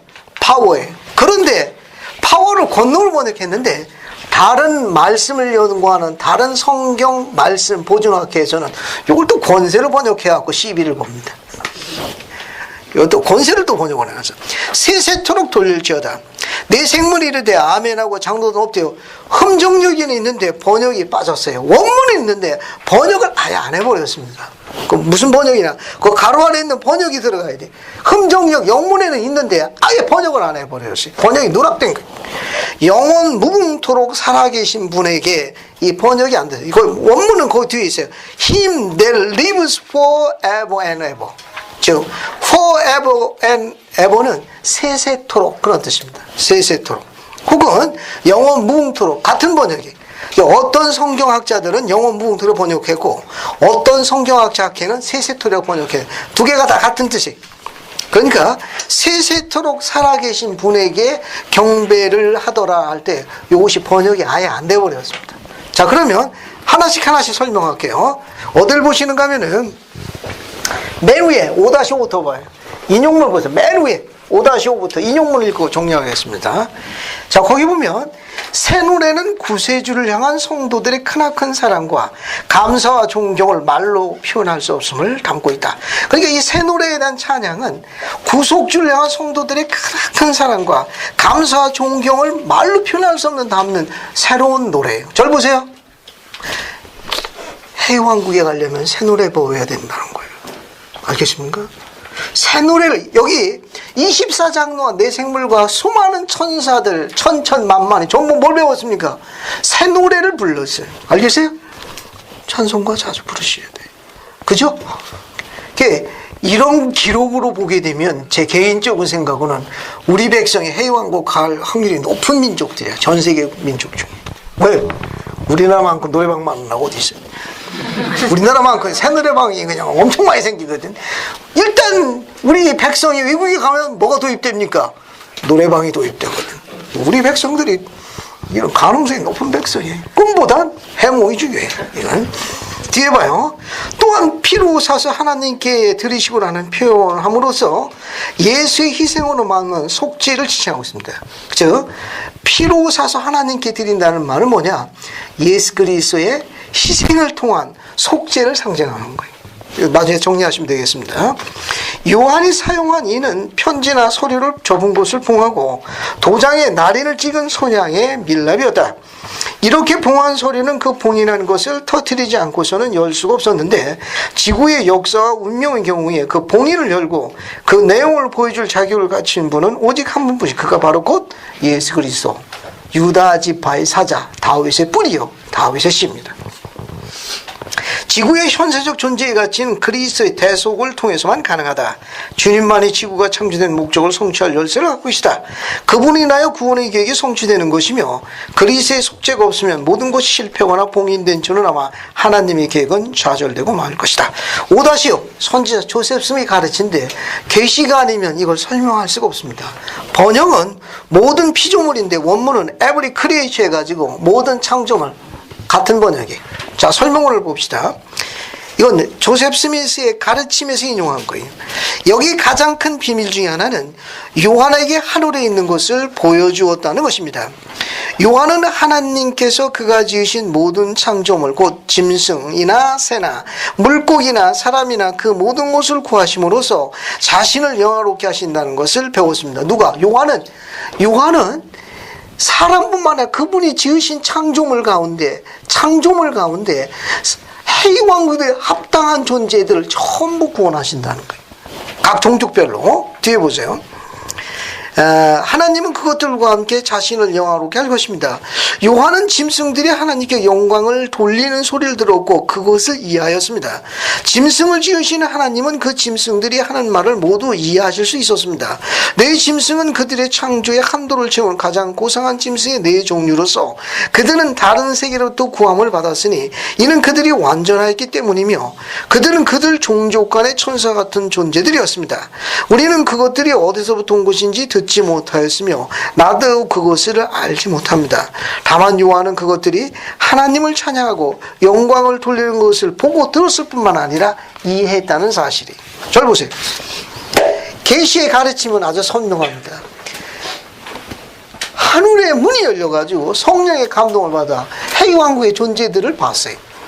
그 존재들을 봤는데 영광의 보좌에, 무지개의 영광의 보좌에 앉아 계신 영원하신 하나님 아버지, 또 엘로힘만 본 게 아니라 24보좌를 봤는데 한때는 7개 속했다는 의로운 충실한 주님의 종들이었습니다. 요한이 그들이 흰 옷 입고 금면류관 쓰고 보좌에 앉아있는 걸 봤는 건 뭐냐 하면 시련과 박해 가운데 있는 충실한 교회 회원들에게 영광의 등급에 대한 신성한 약속, 승리의 약속이 실제로 성취된다는 걸 보여주는 위로와 평강의 메시지입니다. 오늘날 후기 성도가 이 세상에 살면서 위로받지를 못하지만 우리가 충실하면 24상로와 똑같이 흰옷 입고 금면을 안 쓰고 보좌에 앉는 날이 온다는 겁니다. 또 요한은 또 뭘 받는가 하면은 거기에 행복한 존재로서 해왕국에 올라가 아버지와 아들을 경배하는 특별한 무리들을 봤습니다. 근데 그것이 아까 이야기한 대로 짐승, 기어다니는 거, 공중의 새, 인간, 그것도 말고도 그 밖에 다양한 물고기, 식물, 모든 것들도 다 전부 다 그 안에 머무르는 걸 요한이 봤다는 게 중요한 겁니다. 선지자 조셉은 그것이 어떤 과정으로 거기에서 왔는지는 모르지만 창조의 한도를 채웠다니까 결국 인간도 창조의 한도를 채우게 되게 되면 심판이 이루어져가지고 결국 영광의 등급을 분류될 거예요. 거기에 올라온 그 특별한 짐승들이나 공중에서나 이와 같은 것들은 정확한 것은 선지자가 알려진 바는 없지만 다른 세계에서 합당한 특별한 천사 같은 줄로 분류되어져 창조의 한도를 채워 해왕국에 들어가게 합당한 천사로 분류되어진 것들이 그곳에 온 것으로 알려져 있습니다. 또 그들이 거기에서 하나님 아버지와 아들에 대한 경배와 감사와 존귀를 돌리는 이와 같은 장면을 묘사했고 그것을 요한이 보고 듣고 이해했다는 것을 증거한 게 4장과 5장의 기록이에요. 따라서 요한계시록 4장과 5장의 기록은 이것이 상징적인 비유적인 게 아니라 실제 상황이라는 걸 묘사한 거예요. 실제 상황을 묘사한 거니까 집에 돌아가시고 한번 쭉 검토해 보시고 다음 주에는 6장 7장을 공부하는데 이 일구인의 요 봉인을 유다 지파의 사자 다윗의 뿌리가 뗍니다. 뗄 때마다 한 일을 뗄 때마다 지구의 한 경륜의 시대가 시작되다 끝납니다. 그래서 아담 때부터 예수 그리스도까지 오실 때까지가 4가지이네요. 이 4가지인을 먼저 공부하는데 이미 구약 시기에 관련된 거기 때문에 성취된 것들입니다. 6장은 성취된 것이 실제로 증명되어진 걸 드러내므로써 예수님이 와서 사도들의 성령을 베푸는 5째 임까지의 기록도 확실한 참임을 증거함으로써 우리 시대뿐만 아니라 나중에 복천년 들어가 있는 시대에 이루어질 일들이 반드시 성취되는 참이라는 걸 증거하는 용법으로 6장과 7장이 구성되어 있는 거예요. 그러니까 다음 시간에는 지구의 7경륜의 시대를 공부합니다. 그러니까 집에서 6장, 7장을 한번 읽어보시죠. 거기 보면 말 탄 사람들이 많이 나옵니다. 뭐 색깔별로 많이 나와요. 그 다음 주는 그것이 어떤 비율을 갖고 있는지, 어떤 상징을 갖고 있는지 다음 주에 공부하도록 하겠습니다. 예수 그리스도입니다. 아멘.